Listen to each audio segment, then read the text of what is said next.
युद्ध होने से संहार हो जाएगा, मेरे मन में दुख अपार हो जाएगा, मेरे मन में दुख अपार हो जाएगा, मेरे मन में दुख अपार हो जाएगा, मेरे मन में दुख अपार हो जाएगा।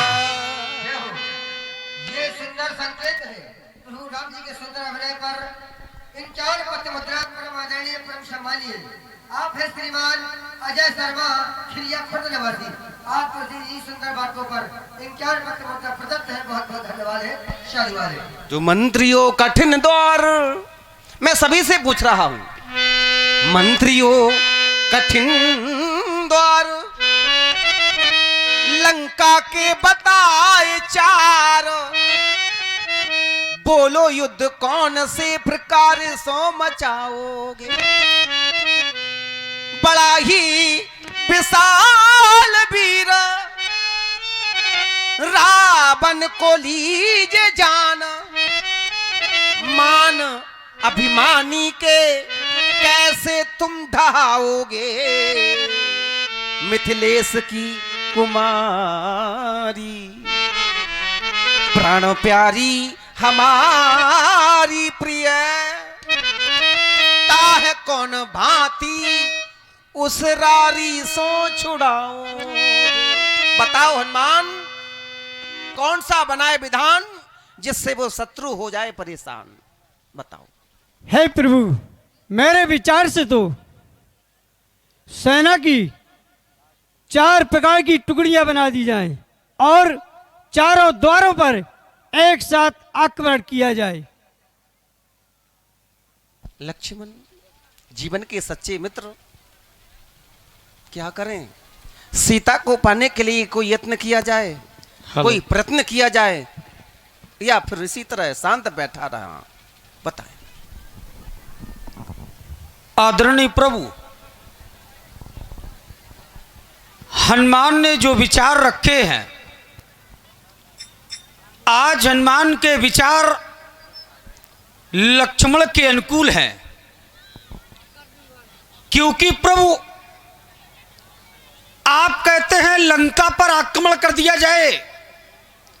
हम तो बहुत दिनों से ये चाहते थे कि लंका पर आक्रमण कर दिया जाए। आपने कई संधि प्रस्ताव भेजे, अभिमानी रावण संधि को स्वीकार कर ले और माता जानकी को ससम्मान वापस कर दे, लेकिन वो संधि के लिए तैयार नहीं है, क्योंकि रावण ने चहुकर्म किया है। संसार का ऐसा कोई भी कुकर्म नहीं जो रावण के द्वारा करवाया न गया हो। रावण ने चहुकर्म किया, माता जानकी का हरण किया। ये संसार के लोग कहते रावण एक वीर है, रावण एक योद्धा है, लेकिन जिस समय रावण के द्वारा माता जानकी का हरण किया गया, रावण धरती पर नहीं चला, रावण आकाश में चला। फिर भी रावण की स्थिति क्या थी? चला गगनपति आतुर, भैरथ हाँक न जाए, इतना भयभीत था कि वो रथ को हाँक नहीं पा रहा था। हे प्रभु, इतना भयभीत प्राणी फिर भी संधि के लिए तैयार नहीं है। प्रयास आपके द्वारा की नहीं, एक प्रयास मेरे द्वारा भी किया गया। मैंने रावण के काव्यदल पत्र लिखा। मैंने उस पत्र में लिखा, प्रसीद जीवे मम वाक्य वाक्यम प्रियताम दास्त्रय मैथिली। हे बंधु, श्री राम की भार्या जनक की पुत्री जानकी को वापस कर दो, इसी में तुम्हारी भलाई है। लेकिन उस अभिमानी का एक ही उत्तर होता, सीता नाशवर प्यावी, सीता नाशवर प्यावी। जब ये बाक हमारे कर्ण प्रदेश तक आता तो हमारा ये हृदय विधिल कर देता। हे प्रभु, क्या इसी तरह बार बार संधि प्रस्ताव भेजे गए तो ये रावण समझेगा ये छत्ती कुमार योद्धा नहीं कायर है, और कायरता का पाठ आज तक हमारे परिवार में किसी ने पढ़ा नहीं, क्योंकि प्रभु केवल लक्ष्मण की लगी, रामादल के सभी वीरों अपनी वीरता का जोहर दिखलाने के लिए सभी लालायत है, सभी युद्ध चाहते हैं, क्योंकि प्रभु यह समस्त वीरों यह करके दिखलाए कि मकी दिक्कत ढोल जाएगी, ये वसुंधरा थड़ाएगी, नमतारे नीचे आएंगे।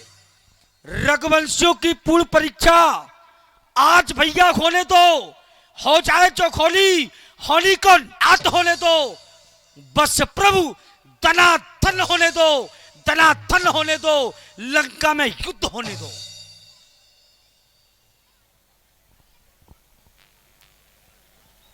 आप कहते लंका बंका चार द्वारा, कैबिद लांगिए करिए बिचारा, लंका के विशाल चार दरवाजे हैं, इन्हें कैसे लांगा जाए, कैसे तोड़ा जाए। हे प्रभु, हमारी सेना के चार भाग बनाए जाएं, एक अनुभाग बनाया जाए। हमारे पास सेनापति पदम 18 यूतप बंदर, चार चार पदम सेना चार भागों में विभाजित कर दी जाए, 2 पदम सेना अनुभाग में रख दी जाए और लंका पर आक्रमण कर दिया जाए। मेरा यही विचार है। हेलो, लक्ष्मण जी के सुंदर विचारों पर प्रभावित परम सम्मानीय मुन्नीलाल भड़वारा निवासी आज तो जिनकी पदमुद्रा प्रदत्त होती है, कला मंच को कोट से धन्यवाद है, बहुत बहुत साधुवाद है। आदरणीय प्रभु, आपके द्वारा बतलाया गया कि लंका में ऐसे वीर हैं, कुमुक अकंपन कुल शरद धूम केतु अतिकाय, एक एक जग जीत सके ऐसे सुभट निकाय। किंतु भगवान हमारे दल में भी वीरों की कमी नहीं है। दुविद मयंद नील नल अंग दाद विकटास, के हरि निषट और जामवंत बलरास, ये सभी बल की राशि है। किंतु भगवान आपने हर बार अवसर दिया, यहां तक कि हनुमान ने रावण को समझाया, विनती करहूं जोड़ कर रावण, सुनहु मान तज मोर सिखावन। हाथ जोड़कर विनती की तब भी नहीं माना। भैया लक्ष्मण के द्वारा भी समझाया गया और प्रहस्त के द्वारा भी समझाया गया। तो जब तही कहा देन बे देही, चरण प्रहार कीन सठ तेही, तब उसने चरण का प्रहार करके भगा दिया। किंतु भगवान एक नियम है, जिसको विधाता दारुण दुख देता है उसकी मति का हरण पहले ही कर लेता है। सत्य है। जाको प्रभु दारुण दुख देई, ताकि मति पहले हर लेई।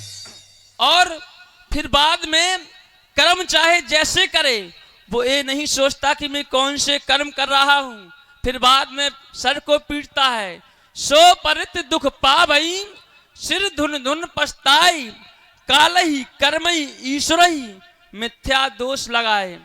बाद में ईश्वर को दोष लगाता है और ये नहीं जानता कि मैं कौन से कर्म कर रहा हूं। इसी प्रकार रावण को भी नहीं समझ में आ रहा है प्रभु। तो आपके आदेशानुसार लंका पर चढ़ाई की जाए। श्री विभीषण जी, आप वीरों के बारे में बता रहे हैं, हमें इस पर विचार नहीं करना है, क्योंकि जलने वालों को कभी डाह नहीं होती, सच्ची लगनदार को कभी आह नहीं होती, मंजिल चूम लेती है उस राही के चरण जिस राही को कांटों की परवाह नहीं होती। चलते हैं जो धर्म पर, होती उनकी जीत, अन्यायियों की लाश पर कुत्ते खाते की। इसलिए बीवी